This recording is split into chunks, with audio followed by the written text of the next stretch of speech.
Attention moves in two directions.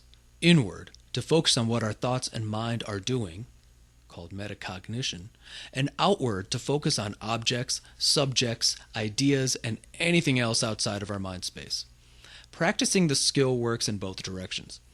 Once again, the purpose of practice is to get a good grasp on voluntarily using attention and concentration powers instead of wildly being impressed with something and then that something getting your attention outside of your control.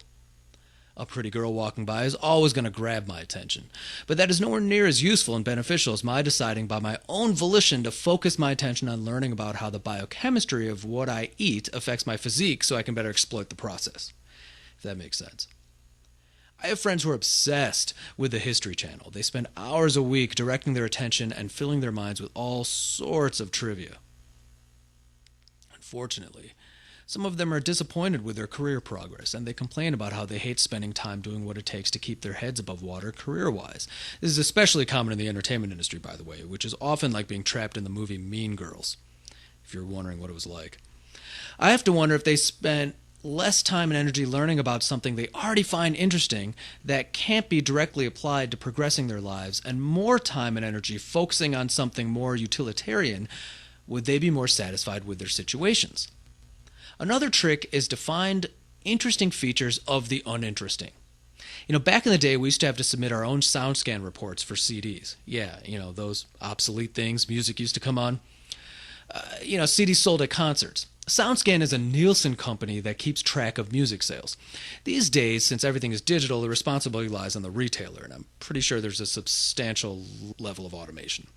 But in the days of CDs that a band sold directly, every week I had to go through the tedious task of documenting every disc sold and submitting an annoyingly detailed report on SoundScan's server. It was time-consuming and boring, but if I didn't do it, the industry wouldn't count those sales. Yeah, a lot of death metal and Jack Daniels helped me get through the process, but what really did the trick is I started looking for patterns in the numbers. It eventually turned into an interesting game that helped me focus on the task at hand. Before they moved, I used to go to the Vedanta Center in the south side of Chicago every Sunday to hear a lecture. I find Vedanta fascinating. Hence, the book version of these lectures have an introduction from Swami Vivekananda. But yet every Sunday I found myself yawning uncontrollably, even though I found the lectures interesting. It's one thing to read Vedanta text, but to try and sit still and listen to someone talking is straining. Churchgoers can relate. And maybe you can while you're listening to this video. I don't know. I so badly didn't want the Swami to see me yawning, especially every few minutes like I was doing. So I had to practice counting my breaths while still listening in order to focus on the content of the lectures themselves. It was a real challenge not to space out.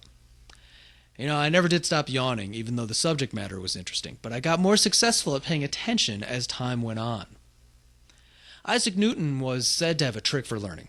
He would focus his attention on a subject and consider it continuously without a break until he slowly began to be satisfied with his knowledge about it.